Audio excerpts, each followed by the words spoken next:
Vigilance director Jacob തോമസിനെതിരെ additional chief secretary K M. Abraham മുഖ്യമന്ത്രിക്ക് പരാതി നൽകി. ജേക്കബ് തോമസ് പകപോക്കുന്നുവെന്നും വാറണ്ട് ഇല്ലാതെ തന്റെ വീട്ടിൽ പരിശോധന നടത്തിയെന്നും കെ.എം. എബ്രഹാം പറഞ്ഞു. IAS അസോസിയേഷൻ അറിയാതെയാണ് കെ.എം. എബ്രഹാം മുഖ്യമന്ത്രിക്ക് പരാതി നൽകിയത്. പരാതിയുടെ പകർപ്പ് പീപ്പിളിന്. സ്ഥലത്തെ പൊട്ടിത്തെറികൾക്കിടെയാണ് ധനകാര്യ പ്രിൻസിപ്പൽ സെക്രട്ടറി കെ.എം. എബ്രഹാം മുഖ്യമന്ത്രിക്ക് പരാതി നൽകിയത്. വിജിലൻസ് ഡയറക്ടർ തന്നോട് പകപോക്കുകയാണ്, വാറണ്ടില്ലാതെ തൻ്റെ ഫ്ളാറ്റിൽ പരിശോധന നടത്തി. ഇങ്ങനെ പോകുന്നു കെ.എം. എബ്രഹാമിൻ്റെ പരിവേദനകൾ. 11 മണിക്ക് താൻ സെക്രട്ടേറിയറ്റിലെ ഓഫീസിലാണെന്നിരിക്കെ ഭാര്യ മാത്രമുള്ള ഫ്ളാറ്റിലേക്ക് വിജിലൻസ് എത്തിയത് അനുചിതമാണെന്ന് പരാതിയിൽ പറയുന്നു. തുറമുഖ വകുപ്പ് ഡയറക്ടറായിരിക്കെ ജേക്കബ് തോമസ് നടത്തിയ ധൂർത്തും അഴിമതിയും പുറത്തു കൊണ്ടുവന്നതാണ് തനിക്കെതിരെ വിജിലൻസ് ഡയറക്ടർ തിരിയാൻ കാരണമെന്നും പരാതിയിൽ ഉന്നയിക്കുന്നുണ്ട്. മുകളിൽ നിന്നുള്ള നിർദ്ദേശത്തിന്റെ അടിസ്ഥാനത്തിലാണ് റെയ്ഡ് നടത്തിയതെന്ന് വിജിലൻസ് ഉദ്യോഗസ്ഥർ പറയുന്നു. IAS അസോസിയേഷൻ അറിയാതെയാണ് അഡീഷണൽ ചീഫ് സെക്രട്ടറി കൂടിയായ കെ.എം. എബ്രഹാം വ്യക്തിപരമായി മുഖ്യമന്ത്രിക്ക് പരാതി നൽകിയിരിക്കുന്നത്. News bureau, Thiruvananthapuram. വർക്കലയിൽ തെരുവ് നായ്ക്കളുടെ ആക്രമണത്തിൽ കൊല്ലപ്പെട്ട രാഘവന്റെ മൃതദേഹം സംസ്കരിച്ചു. സ്ഥലത്ത് നാട്ടുകാർ നായ്ക്കളെ കൂട്ടത്തോടെ കൊന്നൊടുക്കുകയാണ്. നായ്ക്കളെ കൊല്ലാൻ നേതൃത്വം നൽകിയ ജോസ് മാവേലിയെ അറസ്റ്റ് ചെയ്യാൻ നടത്തിയ നീക്കത്തെ നാട്ടുകാർ തടഞ്ഞു. വൃദ്ധൻ കൊല്ലപ്പെട്ട സംഭവത്തിൽ മനുഷ്യാവകാശ കമ്മീഷൻ വിശദീകരണം തേടിയിട്ടുണ്ട്. തെരുവു നായ്ക്കളുടെ ആക്രമണത്തിനിരയായി കഴിഞ്ഞ ദിവസം വൃദ്ധൻ കൊല്ലപ്പെട്ട വർക്കലയിൽ ഇന്നു രാവിലെ മുതൽ നായ്ക്കളെ പിടികൂടാനും കൊല്ലാനും ആരംഭിച്ചിരുന്നു. ജോസ് മാവേലിയുടെ നേതൃത്വത്തിൽ തെരുവുനായ ഉന്മൂലന സംഘം പ്രവർത്തകരും നാട്ടുകാരും ചേർന്നാണ് നായ്ക്കളെ പിടികൂടി കൊന്നത്. ഉച്ചയോടെ 30-ലേറെ നായ്ക്കളെ സംഘം കൊലപ്പെടുത്തി. ഇതറിഞ്ഞെത്തിയ പോലീസ് ജോസ് മാവേലിയെയും സംഘത്തെയും കസ്റ്റഡിയിലെടുക്കാൻ ശ്രമിച്ചു. ഇതോടെ പ്രതിഷേധവുമായി നാട്ടുകാർ രംഗത്തെത്തി. സ്ഥലത്ത് സംഘർഷാവസ്ഥയുണ്ടായി. അതുകൊണ്ട് ഞങ്ങളെ അറസ്റ്റ് ചെയ്ത് കൊണ്ടുപോയതിനു ശേഷം മരത്തിനെ കൊണ്ടുപോയാൽ മതി. ഞങ്ങൾ വരാൻ തയ്യാറാണ്. ഞങ്ങൾ മൊത്തം ഇന്ന് അടക്കേതുമില്ല, അടക്കില്ല.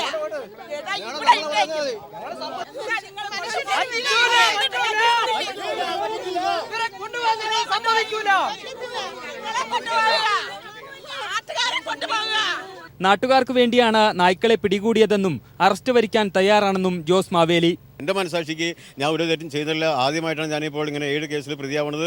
തെരുവുനായ്ക്കളെ കൊല്ലുന്നവരെ പ്രോത്സാഹിപ്പിക്കാൻ വേണ്ടി ഞാൻ രംഗത്ത് വന്നപ്പോഴാണ് ഞാൻ പ്രതിയാവുന്നത്. എന്തായാലും അത് എനിക്കൊരു വിഷയമല്ല, എന്നെ സംബന്ധിച്ചുള്ള വിഷയമല്ല. പക്ഷേ എൻ്റെ സങ്കടം എന്ന് പറയുന്നത് തെരുവുനായ്ക്കളെ ഉന്മൂലനം ചെയ്യാൻ വരുന്ന ആളുകളെ പ്രോത്സാഹിപ്പിക്കുക, അത് സർക്കാരിൻ്റെ നയമാണ്. സർക്കാർ അത് ചെയ്തില്ലെങ്കിൽ ജനങ്ങളെല്ലാം ഇവിടെ കഷ്ടത്തിലായി പോകും. പിന്നീട് സ്ഥലം MLA വി ജോയ് ഇടപെട്ട് അറസ്റ്റ് ഒഴിവാക്കിയതോടെയാണ് സംഘർഷാവസ്ഥയ്ക്ക് അഴിവ് വന്നത്. എന്നാൽ കേസുമായി മുന്നോട്ടു പോകുമെന്ന് പോലീസ് അറിയിച്ചു. അതേസമയം കൊല്ലപ്പെട്ട രാഘവന്റെ മൃതദേഹം പോസ്റ്റ്മോർട്ടത്തിന് ശേഷം വീട്ടുവളപ്പിൽ സംസ്കരിച്ചു. വൻ ജനാവലിയുടെ സാന്നിധ്യത്തിലായിരുന്നു സംസ്കാരം. News bureau, Thiruvananthapuram. സംസ്ഥാനത്ത് തെരുവ് നായ്ക്കളുടെ ആക്രമണം മൂലം മരണം ആവർത്തിക്കുന്ന ഗുരുതരമായ സാഹചര്യം പ്രതിപക്ഷം നിയമസഭയുടെ ശ്രദ്ധയിൽപ്പെടുത്തി. കേന്ദ്രമന്ത്രി മേനകാ ഗാന്ധി ഹിപ്പോക്രാറ്റായി പ്രവർത്തിക്കുന്നുവെന്ന് പ്രതിപക്ഷ നേതാവ് രമേശ് ചെന്നിത്തല പറഞ്ഞു. സംസ്ഥാന മുഖ്യമന്ത്രിയെ പോലും അപമാനിക്കുന്ന തരത്തിൽ പ്രസ്താവന നടത്താൻ മേനകാ ഗാന്ധിക്ക് ആരാണ് അധികാരം നൽകിയതെന്നും ചെന്നിത്തല നിയമസഭയിൽ ചോദിച്ചു. അതേസമയം ആലപ്പുഴയിലെ പക്ഷിപ്പനി വൈറസ് മനുഷ്യരിലേക്ക് പകരുന്നതല്ലെന്നും സ്ഥിതി നിയന്ത്രണ വിധേയമാണെന്നും മന്ത്രി കെ രാജു സഭയിൽ അറിയിച്ചു. തിരുവനന്തപുരം വർക്കലയിൽ വൃദ്ധൻ നായ്ക്കളുടെ ആക്രമണം മൂലം മരണപ്പെട്ട സംഭവം ചൂണ്ടിക്കാട്ടിയാണ് പ്രതിപക്ഷ നേതാവ് രമേശ് ചെന്നിത്തല നായ ആക്രമണത്തിന്റെ ഗുരുതരാവസ്ഥ നിയമസഭയുടെ ശ്രദ്ധയിൽ കൊണ്ടുവന്നത്.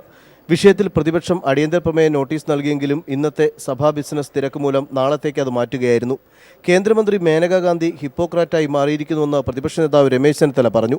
മുഖ്യമന്ത്രിയെപ്പോലും അവഹേളിക്കുന്ന തരത്തിൽ പ്രസ്താവന നടത്താൻ മന്ത്രി മേനകാ ഗാന്ധിക്ക് ആരാണ് അധികാരം നൽകിയതെന്നും രമേശ് ചെന്നിത്തല ചോദിച്ചു. ആലപ്പുഴയിൽ പക്ഷിപ്പനി പടരുന്നത് നിയന്ത്രണ വിധേയമാക്കിയെന്നും പക്ഷിപ്പനി വൈറസ് മാരകമല്ലെന്നും അത് മനുഷ്യരിലേക്ക് പകരുമെന്ന ആശങ്ക വേണ്ടെന്നും രമേശ് ചെന്നിത്തലയുടെ സബ്മിഷന് മറുപടിയായി മന്ത്രി കെ രാജു നിയമസഭയെ അറിയിച്ചു. പക്ഷിപ്പനിയിൽ ശാസ്ത്രീയ പരിശോധന നടത്താൻ കേരളത്തിൽ വേണ്ട സംവിധാനം ഒരുക്കണമെന്ന രമേശ് ചെന്നിത്തലയുടെ ആവശ്യം പരിഗണിക്കാവുന്നതാണെന്ന് മുഖ്യമന്ത്രി പറഞ്ഞു. കേന്ദ്ര സർക്കാരിന്റെ സ്വതന്ത്ര വ്യാപാര കരാർ മൂലം സംസ്ഥാനത്തെ കാർഷിക മേഖലയിൽ ഉണ്ടാകുന്ന പ്രതിസന്ധി കേന്ദ്ര സർക്കാരിന്റെ ശ്രദ്ധയിൽപ്പെടുത്താൻ സർവകക്ഷി സംഘ സമ്മർദ്ദം ഉൾപ്പെടെയുള്ള മാർഗങ്ങൾ സ്വീകരിക്കാമെന്ന ശ്രദ്ധ ക്ഷണിക്കലിന് മറുപടിയായി മുഖ്യമന്ത്രി സഭയിൽ വ്യക്തമാക്കി. സർക്കാർ ജീവനക്കാർ മാധ്യമങ്ങളിലൂടെ സർക്കാർ നയം പ്രഖ്യാപിക്കുന്ന മാന്യ വർദ്ധിച്ചു വരികയാണ്. ഇതിനെതിരെ ശക്തമായ നടപടി സ്വീകരിക്കുമെന്ന് M ഉമ്മറിന്റെ സബ്മിഷന് മറുപടിയായി മുഖ്യമന്ത്രി പിണറായി വിജയൻ സഭയെ അറിയിച്ചു. Sunil Arimanoor, news bureau, Thiruvananthapuram. സംസ്ഥാനത്തെ കേന്ദ്ര പൊതുമേഖലാ സ്ഥാപനങ്ങളെ ആകെ സംരക്ഷിക്കുന്നതിനും കേന്ദ്ര നിക്ഷേപം വർദ്ധിപ്പിക്കുന്നതിനും കേന്ദ്ര സർക്കാർ തയ്യാറാകണമെന്നാവശ്യപ്പെട്ട് നിയമസഭയിൽ പ്രമേയം പാസാക്കി. കേന്ദ്ര പൊതുമേഖലാ സ്ഥാപനമായ കൊച്ചിയിലെ കപ്പൽ നിർമ്മാണശാലയുടെ 25% ഓഹരി വിറ്റഴിക്കാനുള്ള കേന്ദ്ര സർക്കാർ തീരുമാനം പുനഃപരിശോധിക്കണമെന്നും മുഖ്യമന്ത്രി നിയമസഭയിൽ അവതരിപ്പിച്ച പ്രമേയത്തിൽ ആവശ്യപ്പെടുന്നു. കൊച്ചിയിലെ കേന്ദ്ര പൊതുമേഖലാ സ്ഥാപനങ്ങൾ സ്വകാര്യവൽക്കരിക്കാനും അടച്ചുപൂട്ടാനുമുള്ള നീക്കം സംബന്ധിച്ചുള്ള ഉപക്ഷേപം സഭയിൽ ചർച്ചയ്ക്കായി അവതരിപ്പിച്ചത് എസ് ശർമ്മയായിരുന്നു. ഇതിനു മറുപടി പറഞ്ഞ മുഖ്യമന്ത്രി പിണറായി വിജയൻ ചട്ടം 275 പ്രകാരമുള്ള സബ്സ്റ്റാൻറ്റീവ് മോഷൻ സഭയിൽ അവതരിപ്പിച്ചു. കേന്ദ്ര പൊതുമേഖലാ സ്ഥാപനമായ കൊച്ചിയിലെ കപ്പൽ നിർമ്മാണശാലയുടെ 25% ഓഹരി വിറ്റഴിക്കാനുള്ള കേന്ദ്ര സർക്കാർ തീരുമാനം പുനഃപരിശോധിക്കണമെന്ന് കേന്ദ്ര സർക്കാരിനോട് ആവശ്യപ്പെടുന്നതാണ് പ്രമേയം. കൊച്ചിയിലെ കപ്പൽ നിർമ്മാണശാലയെ സ്വകാര്യവൽക്കരിക്കാനുള്ള നീക്കം രാജ്യ താൽപര്യത്തിന് ഹാനികരമാണ്. അമ്പലമുകളിൽ പ്രവർത്തിക്കുന്ന ഹിന്ദുസ്ഥാൻ ഓർഗാനിക് കെമിക്കൽസ് എന്ന കേന്ദ്ര പൊതുമേഖലാ സ്ഥാപനം അടച്ചുപൂട്ടാനുള്ള നീക്കത്തിൽ നിന്ന് കേന്ദ്രം പിന്തിരിയണമെന്നും മുഖ്യമന്ത്രി നിയമസഭയിൽ അവതരിപ്പിച്ച പ്രമേയത്തിൽ ആവശ്യപ്പെട്ടു. കേന്ദ്ര സർക്കാർ പ്രധാനമന്ത്രിയുടെ സാന്നിധ്യത്തിൽ അംഗീകരിച്ചിട്ടുള്ള 840 കോടി രൂപയുടെ പുനരുദ്ധാരണ പാക്കേജിന് അനുവാദം നൽകണം. സംസ്ഥാനത്തെ കേന്ദ്ര പൊതുമേഖലാ സ്ഥാപനങ്ങളെയാകെ സംരക്ഷിക്കുന്നതിനും കേന്ദ്ര നിക്ഷേപം വർദ്ധിപ്പിക്കുന്നതിനും കേന്ദ്ര സർക്കാർ തയ്യാറാകണമെന്നും ആവശ്യപ്പെടുന്ന പ്രമേയം നിയമസഭ ഏകകണ്ഠമായി പാസാക്കുകയായിരുന്നു. Sunil Arimanoor, news bureau, Thiruvananthapuram. വാർത്തകൾ തുടരുന്നു. സംസ്ഥാനത്ത് ഗുണ്ടാ സംഘങ്ങളെ അമർച്ച ചെയ്യുന്നതിന് പ്രത്യേക സംവിധാനത്തിന് രൂപം നൽകിയതായി DGP ലോക്നാഥ് ബെഹ്റ.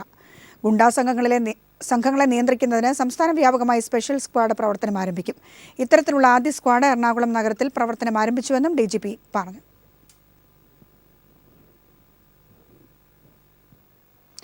കൊച്ചിയിൽ ഗുണ്ടകളെ അമർച്ച ചെയ്യുന്നതിനുള്ള സിറ്റി ടാസ്ക് ഫോഴ്സിന്റെ പ്രവർത്തനം സജീവം. 2 ദിവസങ്ങളിലായി 150ഓളം പേരെയാണ് IG-യുടെ നേതൃത്വത്തിലുള്ള സംഘം അറസ്റ്റ് ചെയ്തത്.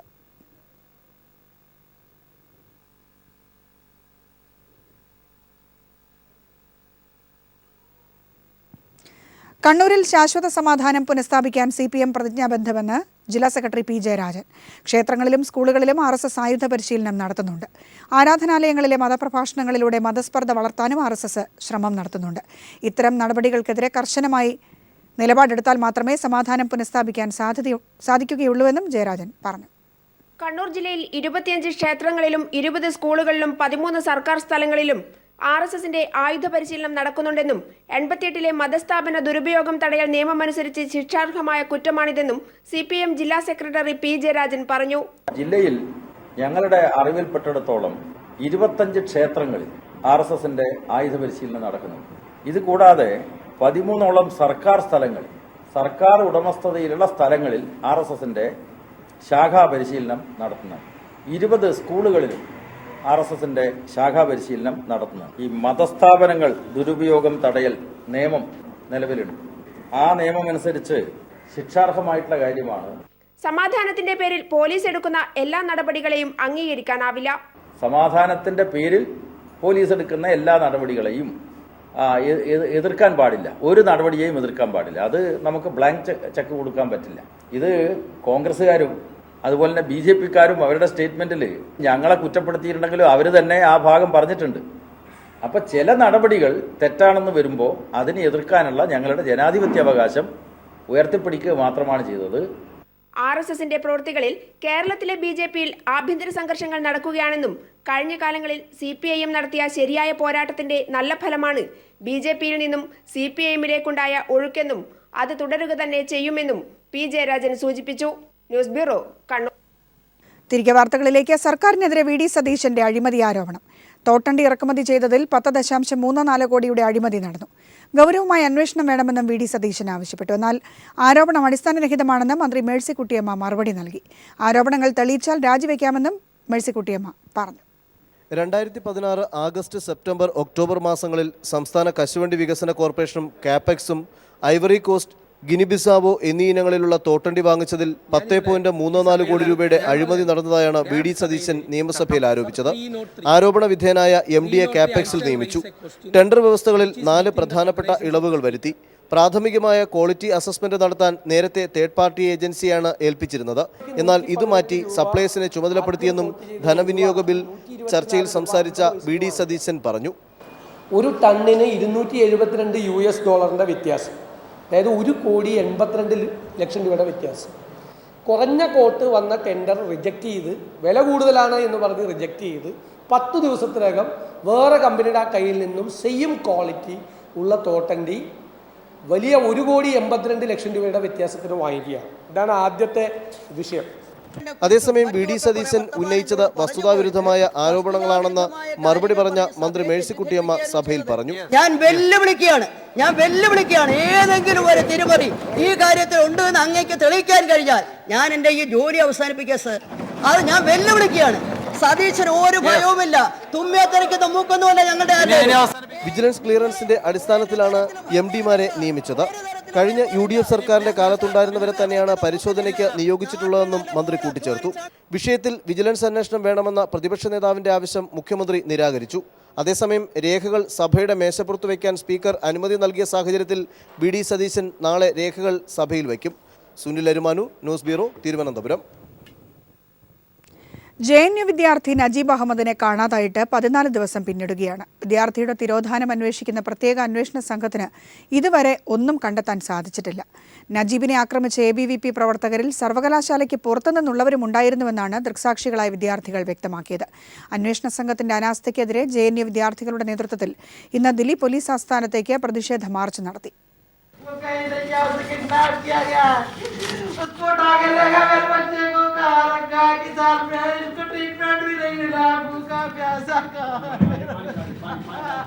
JNUവിലെ 1ാം വർഷ MSc വിദ്യാർത്ഥി നജീബിന്റെ മാതാവിന്റെ വാക്കുകളാണിത്. ABVPയുടെ ആക്രമണത്തിന് പിന്നാലെ വിദ്യാർത്ഥിയെ കാണാതായിട്ട് ഇന്നേക്ക് 14 ദിവസം കഴിയുകയാണ്. വിദ്യാർത്ഥിയെക്കുറിച്ച് ഒരു വിവരവും കണ്ടെത്താൻ ദില്ലി പോലീസ് പ്രത്യേക അന്വേഷണ സംഘത്തിനായിട്ടില്ല. ദൃക്സാക്ഷികളുടെ മൊഴി പോലും പോലീസ് രേഖപ്പെടുത്തിയിട്ടില്ല. നജീബിനെ ആക്രമിച്ചവരിൽ സർവകലാശാലയ്ക്ക് പുറത്തുനിന്നുള്ളവരും ഉണ്ടായിരുന്നുവെന്ന് ദൃക്സാക്ഷികളായ വിദ്യാർത്ഥികൾ വ്യക്തമാക്കി. मैं उसके पास गया, I saw Najeeb bleeding from lips and nose. आँख उसके नाक से उसके होंठ से खून आ रहा था. तो फिर भी मैंने उससे पूछा कि आपने इन्हें क्यों मारा, but he did not reply. He was shocked. നജീബിനെ ആക്രമിച്ച ABVP പ്രവർത്തകർക്കെതിരെ കൃത്യമായ നടപടിക്ക് സർവകലാശാല അധികൃതരും തയ്യാറായിട്ടില്ല. അന്വേഷണ സംഘത്തിന്റെ അനാസ്ഥയ്ക്കെതിരെ JNU വിദ്യാർത്ഥികളുടെ നേതൃത്വത്തിൽ ദില്ലി പോലീസ് ആസ്ഥാനത്തേക്ക് പ്രതിഷേധ മാർച്ച് നടത്തും. ക്യാമറമാൻ രാജീവ് കണ്ണാടിക്കൊപ്പം മനുശങ്കർ, ന്യൂസ് ബ്യൂറോ, ദില്ലി. വാർത്തകളിലേക്ക്. ചൈനീസ് ഉൽപ്പന്നങ്ങൾ ബഹിഷ്കരിക്കാനുള്ള ഇന്ത്യയുടെ ആഹ്വാനത്തിനെതിരെ മുന്നറിയിപ്പുമായി ചൈന. ഉൽപ്പന്നങ്ങളുടെ ബഹിഷ്കരണം തുടരുന്നത് ഇന്ത്യയുമായുള്ള നിക്ഷേപ വ്യാപാര ബന്ധത്തെ വഷളാക്കുമെന്ന് ചൈനീസ് എംബസി വക്താവ് ക്സി ലിയാൻ ഇന്ത്യയ്ക്ക് മുന്നറിയിപ്പ് നൽകി. പാകിസ്ഥാനെ അനുകൂലിക്കുന്നുവെന്ന ആരോപണത്താൽ ചൈനയെ സമ്മർദ്ദത്തിലാക്കാൻ ഇന്ത്യ അപ്രഖ്യാപിത ബഹിഷ്കരണ നീക്കം നടത്തിയിരുന്നു. സോഷ്യൽ മീഡിയ വഴിയായിരുന്നു ഇതിനായുള്ള കൂടുതൽ പ്രചാരണവും. ദീപാവലി സീസൺ കൂടിയായതോടെ ജനങ്ങൾ ഉൽപ്പന്ന ബഹിഷ്കരണം ഏറ്റെടുത്ത പടക്ക വിപണിയിൽ മാത്രം വലിയ തിരിച്ചടിയാണ് ചൈനയ്ക്ക് നൽകിയത്. ഇതോടെയാണ് നിലപാട് ശക്തമാക്കി ചൈന രംഗത്ത് വന്നിരിക്കുന്നത്. ചൈനീസ് ഉൽപ്പന്നങ്ങളുടെ ലോകത്തിലെ ഏറ്റവും വലിയ വിപണിയാണ് ഇന്ത്യ. ബഹിഷ്കരണ ആഹ്വാനം തുടർന്നാൽ അത് ഇന്ത്യയിലെ ചൈനീസ് നിക്ഷേപകർക്ക് തിരിച്ചടിയാകുമെന്ന് ചൈനീസ് എംബസി വക്താവ് ക്സി ലിയാൻ ഇന്ത്യയ്ക്ക് മുന്നറിയിപ്പ് നൽകി. അത് വലിയ തോതിൽ ബാധിക്കുക ഇന്ത്യയിലെ ജനങ്ങളെ തന്നെയായിരിക്കുമെന്നും ക്സി ലിയാൻ ചൂണ്ടിക്കാട്ടി. ചൈനയുടെ ഏറ്റവും വലിയ വിപണിയാണ് ഇന്ത്യ എന്നതുപോലെ ഇന്ത്യയുടെ പ്രധാന കയറ്റുമതി വിപണി കൂടിയാണ് ചൈന എന്ന് ബന്ധപ്പെട്ടവർ ഓർക്കണമെന്നും അദ്ദേഹം വ്യക്തമാക്കി. ബഹിഷ്കരണ ആഹ്വാനം സോഷ്യൽ മീഡിയകളിൽ പ്രചരിച്ചതോടെ ന്യൂഡൽഹി, ബംഗാൾ, ജാർഖണ്ഡ് എന്നിവിടങ്ങളിലെ പടക്ക മാർക്കറ്റുകളിൽ ഇത്തവണ പുതിയ ചൈനീസ് പടക്കങ്ങളൊന്നും ശേഖരിച്ചു വെക്കാൻ വ്യാപാരികൾ തയ്യാറായിരുന്നില്ല. ചൈനീസ് പടക്കങ്ങളായിരുന്നു കഴിഞ്ഞ വർഷമൊക്കെ ദീപാവലി കാലത്ത് ഏറ്റവും കൂടുതൽ വിറ്റഴിഞ്ഞിരുന്നത്. ദീപാവലി ഉൽപ്പന്നങ്ങൾക്ക് മാത്രമല്ല ബഹിഷ്കരണ ആഹ്വാനം. ചൈനയുടെ മറ്റ് ഉൽപ്പന്നങ്ങൾക്കെതിരെയും ബഹിഷ്കരണ ആഹ്വാനം നടക്കുന്നുണ്ടെന്ന് ക്സി ലിയാൻ ചൂണ്ടിക്കാട്ടി. 2015 ഇന്ത്യയും ചൈനയും സംയുക്തമായി 4,78,763 കോടി രൂപയുടെ വ്യാപാരമാണ് നടത്തിയത്. ചൈനീസ് ഉൽപ്പന്നങ്ങൾക്കെതിരെ ഇന്ത്യ പരസ്യ ബഹിഷ്കരണം നടത്തിയിട്ടില്ലെങ്കിലും ആദ്യമായാണ് ഇതുമായി ബന്ധപ്പെട്ട് ചൈനയുടെ ഒരു ഔദ്യോഗിക പ്രതികരണം വരുന്നത്. News desk. ഇന്ത്യൻ പ്രതിരോധ മന്ത്രാലയത്തിലെ രഹസ്യരേഖകൾ ചോർത്തിയ പാക് സ്ഥാനപതി കാര്യാലയത്തിലെ ഉദ്യോഗസ്ഥൻ പിടിയിലായി. BSFുമായി ബന്ധപ്പെട്ട രേഖകൾ സഹിതമാണ് പാക് ഉദ്യോഗസ്ഥനെ ദില്ലി പോലീസ് അറസ്റ്റ് ചെയ്തത്. പാക് ഉദ്യോഗസ്ഥനെ സഹായിച്ച 2 രാജസ്ഥാൻ സ്വദേശികളെയും പോലീസ് അറസ്റ്റ് ചെയ്തിട്ടുണ്ട്. പാക് ചാരസംഘടനയായ ISIക്ക് വേണ്ടിയാണ് വിവരങ്ങൾ ചോർത്തിയതെന്ന് പോലീസ് വ്യക്തമാക്കി. 48 മണിക്കൂറിനുള്ളിൽ ഉദ്യോഗസ്ഥൻ ഇന്ത്യ വിടണമെന്ന് ഇന്ത്യ പാകിസ്ഥാനെ അറിയിച്ചിട്ടുമുണ്ട്. ഇന്ത്യൻ പ്രതിരോധ മന്ത്രാലയത്തിലെ സുപ്രധാന രേഖകൾ ചോർത്തിയതിനാണ് ദില്ലിയിലെ പാക് സ്ഥാനപതി കാര്യാലയത്തിലെ ഉദ്യോഗസ്ഥൻ മെഹമ്മൂദ് അക്തറിനെ ദില്ലി പോലീസ് കസ്റ്റഡിയിലെടുത്തത്. പാക് ഉദ്യോഗസ്ഥനെ സഹായിച്ച രാജസ്ഥാൻ സ്വദേശികളായ മൗലാന റംസാൻ, സുഭാഷ് ജാംഗീർ എന്നിവരെയും ക്രൈംബ്രാഞ്ച് കസ്റ്റഡിയിലെടുത്തു. BSFന്റെ നീക്കങ്ങളുമായി ബന്ധപ്പെട്ട ചില സുപ്രധാന രേഖകൾ സഹിതമാണ് പാക് ഉദ്യോഗസ്ഥനെ കസ്റ്റഡിയിലെടുത്തത്. ചില വ്യാജ തിരിച്ചറിയൽ രേഖകളും പാക് നയതന്ത്ര ഉദ്യോഗസ്ഥന്റെ കയ്യിൽ നിന്നും പിടികൂടി. പാകിസ്ഥാൻ ഹൈക്കമ്മീഷൻ ഓഫീസിലെ ഈ ഉദ്യോഗസ്ഥന്റെ നിർദ്ദേശപ്രകാരമാണ് പിടികൂടിയ 2 രാജസ്ഥാൻ സ്വദേശികളും പ്രവർത്തിച്ചിരുന്നതെന്ന് ദില്ലി പോലീസ് വ്യക്തമാക്കി. 1.5 വർഷത്തോളമായി പാക് ഹൈക്കമ്മീഷൻ ഉദ്യോഗസ്ഥനെ നിരീക്ഷിച്ചു വരികയായിരുന്നുവെന്ന് ദില്ലി പോലീസ് അറിയിച്ചു. നേരത്തെ തന്നെ ISIയുമായി ബന്ധപ്പെട്ട ചാരസംഘടനയിലും മെഹമ്മൂദ് അക്തർ പ്രവർത്തിച്ചിരുന്നു. ISIക്ക് വേണ്ടി ചാരപ്പണി നടത്തുന്നവരാണ് പിടിയിലായ രാജസ്ഥാൻ സ്വദേശികളെന്ന് പോലീസ് അറിയിച്ചു. നയതന്ത്ര പരിരക്ഷയുള്ളതിനാൽ പാക് നയതന്ത്ര കാര്യത്തിലെ ഉദ്യോഗസ്ഥനെ പിന്നീട് പോലീസ് വിട്ടയച്ചു. പാക് ഹൈക്കമ്മീഷണർ അബ്ദുൽ ബാസിദിനെ വിളിച്ചുവരുത്തിയ ഇന്ത്യ 48 മണിക്കൂറിനകം ഉദ്യോഗസ്ഥൻ ഇന്ത്യ വിട്ടു പോകണമെന്നാവശ്യപ്പെട്ടു. BSFന്റെ സേനാ നീക്കങ്ങളുടെ സുപ്രധാന രേഖകളുമായാണ് പാക് സ്ഥാനപതി ഉദ്യോഗസ്ഥൻ അറസ്റ്റിലാകുന്നത്. ഇതിന് എല്ലാവിധ സഹായങ്ങൾ നൽകിയതാകട്ടെ രാജസ്ഥാൻ സ്വദേശികളും. ഇന്ത്യ പാക് നയതന്ത്ര ചർച്ചകൾ കൂടുതൽ സങ്കീർണമാകുന്നതിലേക്കാകും പ്രശ്നങ്ങൾ വഴിവെക്കുക. Manushankar, news bureau, Delhi.